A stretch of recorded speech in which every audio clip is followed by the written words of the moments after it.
तुम बिन। इस कहानी का ये 5वां और अंतिम भाग सुनिए। तुम बिन।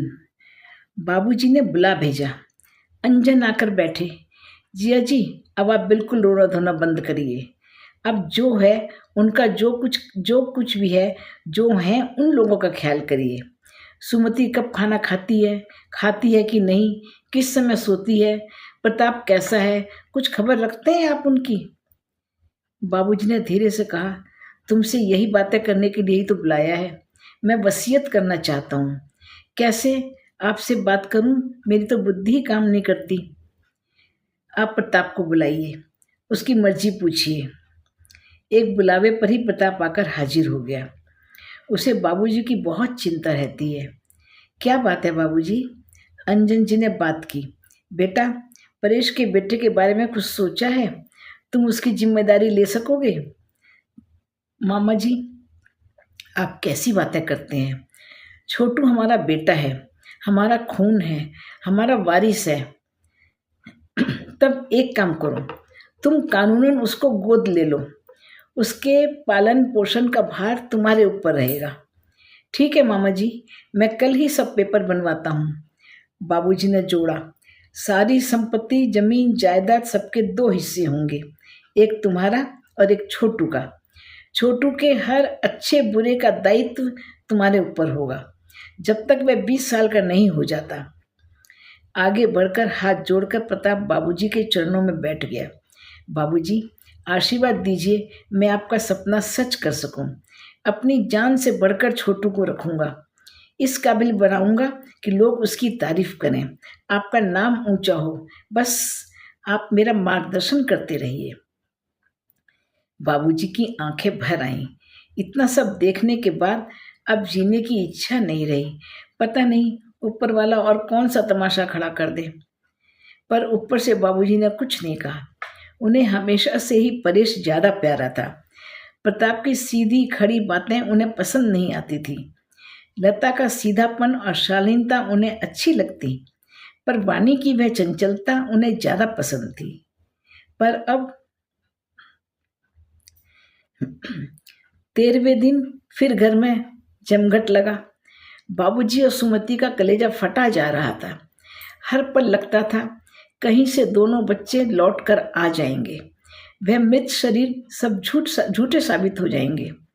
पर स्मृति की कल्पना सच नहीं हो सकती थी। कामकाज निबट जाने के बाद वानी के माता पिता बाबूजी के सामने आकर बैठ गए। बाबूजी दुखी मन से कुछ कहने जा रहे थे, पर उससे पहले ही वानी के बाबूजी ने मुंह खोला।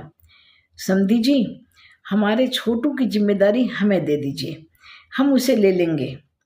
ताई कभी माँ नहीं बन सकती। आप लोगों की जिंदगी का भी कोई ठिकाना नहीं है। उसे नाना नानी का प्यार मिलेगा। हमारा देवता है और आपकी जायदाद पर उसका पूरा हक है। उसका विचार भी कर लीजिए। अभी तो सभी संबंधी यही हैं, सबके सामने बात क्लियर होना सही रहेगा। बाबूजी का चेहरा लाल भभूक हो गया। अभी इधर 13वीं का काम नहीं निपटा और ये जायदाद की बात कर रहे हैं। वह कुछ कड़ा सा उत्तर देने वाले ही थे, पर मामा ने उनके कंधे पर हाथ रखकर रोक दिया। ऐसा है समधी जी, आपकी बातों पर हम विचार करेंगे, फिर जैसा होगा, जैसा फैसला होगा, हम आपको बताएंगे। सब चुप हो गए और सब अपने अपने बेड़े पर चले गए। घंटा भर बाद प्रताप की बड़ी बिटिया दौड़ी आई। बाबा, छोटू को नाना ले गए। इतनी हिम्मत! सब दहाड़ उठे। प्रताप तुरंत दौड़ा, पर वे लोग गाड़ी निकालकर रवाना हो चुके थे। 3-4 लोगों को लेकर प्रताप ने उनका पीछा किया। बाबूजी और मामा नए तैयार पेपर्स के साथ पुलिस को लेकर उनके घर पहुंचे। बड़ी हुज्जत के बाद पुलिस ने गेट खुलवाया। छोटू प्रताप की गोदी में आ गया। अब नाना नानी को कानूनी पेपर्स दिखाए, जिन पर करीब 15 लोगों की रजामंदी के हस्ताक्षर थे कि वह उसका कानूनन बेटा है। वे लोग बौखला गए। बिना हम लोगों के पेपर्स कैसे बन गए? कोर्ट में जाने की धमकी दी। उन लोगों ने किसी की परवाह नहीं की। लौटते समय सबने चैन की सांस ली। शुक्र है कानूनी प्रक्रिया 3-4 दिन पहले ही पूरी हुई थी, नहीं तो बड़े बड़े झंझट हो सकते थे। बाबूजी के सामने और भी समस्याएं थीं। बेटी दामाद जायदाद की लिखापढ़ी देख रहे थे और असंतोष उनकी बातों और व्यवहार में झलक रहा था। सुमति इसका जिक्र कई बार पति और भाई से कर चुकी थी, पर बाबूजी के अंदर बेटे का दुख इस कदर समा गया था कि वे अपने आप को स्थिर नहीं कर पा रहे थे और कुछ सोच नहीं पा रहे थे। धीरे धीरे कामकाज भी देखना छोड़ दिया। सुमति, अंजन जी और प्रताप ने मिलकर समझाया, कमल जी का अच्छा बिजनेस है, लेकिन जायदाद में बेटी का हक भी बनता है। सबकी सम्मति से दूसरी वसीयत तैयार की गई, जिसके बाद किसी को भी उंगली उठाने का मौका ना मिल सके। बुआ जी ने अपने आप को घर में कैद कर लिया। 13वीं के बाद आने जाने वाले लोगों का तांता भी बंद हो गया। अब भूले भटके कोई आता है। सभी अपने अपने दुख से परेशान थे, पर कितना कोई रोएगा। इतनी शान शौकत से जीने वाली बुआ जी ने सारा साज श्रृंगार उतार फेंका। फूफा जी, माने त्रिभुवन जी का ज्वेलरी का बिजनेस था। नई से नई डिजाइन की ज्वेलरी लाकर बुआ को पहनाने का उन्हें बहुत शौक था। थोड़ी उम्र बढ़ने के बाद बुआ को सजने धजने में थोड़ी शर्म आने लगी। अब चुनकर सुंदर कलापूर्ण और सोबर डिजाइन की ज्वेलरी ही पहनती थी। वह भी देखने वालों की आंखें चौंधिया देती थी। पर उस समय ठसके के साथ रहने वाली बुआ हल्का मेकअप और परफ्यूम के बिना घर से नहीं निकलती थी। फूफा जी को अपने बेटे बहू पर बहुत बड़ा नाज था। बहू के मुंह से कुछ निकलने से पहले ही तुरंत मांग पूरी होती थी। धीरे धीरे बेटे को कामकाज की बारीकियां सिखा रहे थे। वही गुण अब काम आ रहा था। 13वीं तक उनके हीरे ने कई चेक माँ से साइन करा लिए। आज फिर कुछ पेपर्स और फाइल लेके माँ के पास पहुंचा। मम्मी, अचानक पापा के जाने से कामकाज में बड़ी परेशानी हो रही है। कितने ऑर्डर्स रुके पड़े हैं, यह पेपर जरा साइन कर दो। बहू भी पीछे खड़ी थी। बुआ जी आके सोफे पर बैठ गई। अब बेटा जब कह रहा है तो जरूरी आवश्यक काम अटक रहे होंगे। मगर उन्हें अचानक अंजन जी की याद आई। जीजी, इस कदर कातर ना हो जाना कि अपना आपा खो बैठो। आँख, कान, बुद्धि सब खुला रखना और मुँह सिल लेना। बुआ जी ने तीनों फाइलें पास में रख ली। उनकी आंखों से आंसू बहने लगे। बेटा फाइल रख जा, कल साइन कर दूंगी। बेटे के पीछे खड़ी बहू को देखकर उनका मन सशंकित हो गया था। उनके हीरे का चेहरा उतर गया। वह तुरंत काम निपटा लेना चाहता था, बिना किसी की जानकारी के, पर उसे जाना पड़ा। रात को बुआ ने पेपर्स पढ़े। कुछ समझ आया, कुछ नहीं। बाबूजी को फ़ोन किया। कुछ सवाल जवाब से उन्हें शंका हुई। वे कागजात उनके वकील देवजी ने तैयार किए थे, जो दोनों खानदानों की बिजनेस फाइल और अदालत के कामकाज देखते थे। बाबूजी के कहने पर अंजन जी ने जाकर वकील से पूछताछ की। देव जी का सिर भी चकरा गया। ये कागजात उन्होंने नहीं, उनके असिस्टेंट ने तैयार किए थे, जिसके अनुसार बुआ जी की पूरी संपत्ति, चल और अचल, उन सब का मालिक उनका बेटा था। माँ अपनी इच्छा से बिना किसी के दबाव के अपने बेटे को यह पूरा हक दे रही थी। बुआ ने सुनकर सिर पकड़ लिया। बेटे के भी तेवर कड़े हो गए। कुछ दिनों के शीत युद्ध के बाद बाबूजी, अंजन जी और कुछ लोगों को लेकर बैठे और समझौते की कोशिश की। 3-4 मीटिंग में मामला सुलझ गया। बुआ जी के तीनों शोरूम से उनका कोई मतलब न था। वे देने को राजी थी, पर अपने लॉकर्स और बैंक बैलेंस वो सबके सामने खोलने को राजी ना थी। वह उनकी निजी संपत्ति थी। सबके समझाने पर फूफा जी का हीरा कैश का 70% देने पर राजी हुआ। सब तय हो जाने के बाद धीरे से बेटे ने कहा, मम्मी, इतनी बड़ी कोठी में तुम अकेली रह ना सकोगी। अब मम्मी तुम्हारी बहू से पटती नहीं है तो अलग रहना ही ठीक रहेगा। क्या कहा तुमने? कब मेरा बहू से झगड़ा हुआ? कभी मामूली बहस भी नहीं हुई? तेरा दिमाग खराब हो गया है क्या? इसमें गुस्से की क्या बात है? सभी आज़ादी से अपने तरीके से जीना चाहते हैं। अब रीमा सज धज कर तुम्हारे सामने से निकलेगी तो तुम्हें खराब लगेगा नहीं? गुस्से से लाल बबूला होकर बुआ उठकर खड़ी हो गई। क्या कहा तूने? तुम्हें शर्म नहीं आती? मुझे बुरा लगेगा। इस घर में मेरी डोली उठी थी, यहीं से मेरी अर्थी उठेगी। जिसे पसंद हो रहे, जिसे ना पसंद हो ना रहे, मुझे किसी की जरूरत नहीं। बाबूजी ने दौड़ कर जीजी को सोफे पर बैठा दिया। अंजन जी ने पानी पिलाया। पानी पीकर सोफे पर निढाल हो गई। आंखों से आंसू बहने लगे। बेटा बहू दोनों उठकर चले गए। बाबूजी के इशारे पर वकील, कैशियर सब चले गए। वे लोग शांत करते रहे जीजी को। बुआ ने गुस्से में ही सही जो फैसला लिया वह उनके हिसाब से बहुत ही सही था।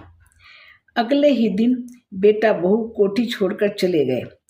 नौकरों के साथ इतनी बड़ी कोठी में अकेली बुआ को जैसे दीवारें भी काट खाने को दौड़ती, पर और कोई रास्ता नहीं था रोने के सिवाय।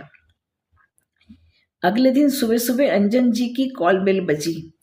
दरवाजे पर जो लड़की खड़ी थी बड़ी पहचानी सी लगी। साथ में छोटा बच्चा, दाहिना पैर पोलियोग्रस्त। उसे पहचानने में 2 मिनट लगे अंजन जी को। तुरंत ध्यान आया, ये लड़की है अनुष्का, हूबहू बुआ जी का ही रूप। तुम त्रिभुवन जी की बेटी हो ना? हाँ अंकल, वही हूँ। ऐसी अभागन हूँ कि दूर से ही पापा के अंतिम दर्शन कर पाई। बस माँ को सांत्वना देने के लायक साहस नहीं जुटा पाई। अंजन जी को पूरी कहानी याद आई। अंकल, मुझे मालूम नहीं था कि अपनी नादानी का फल इस तरह मुझे भुगतना पड़ेगा। एक जुनून सा सवार था दिल दिमाग पर। आगे पीछे कुछ नहीं सोचा, बस यही ख्याल था कि मैं मम्मी पापा की अकेली बेटी हूँ। ज़्यादा दिन कोई मेरे से नाराज़ नहीं रह सकता। पर इस तरह दूध की मक्खी की तरह मुझे निकाल फेंकेंगे, ये मुझे नहीं मालूम था। मगर अपने किए की सज़ा मुझे अच्छी ही मिली। अंजन जी ने उसे अंदर बैठाया। बड़ी बहू ने नाश्ता कराया। बैठकर हालचाल पूछे, बातें की। अंजन जी चुप सोचते रहे। माँ बेटे को देखकर उनकी पतली हालत स्पष्ट दिख रही थी। उन्हें बाबूजी से फ़ोन पर बात की। अनुष्का जाने के लिए उठ खड़ी हुई। अंजन जी साथ हो लिए। चलो बेटी, मेरे साथ चलो। वे सीधे बुआ जी के घर गए।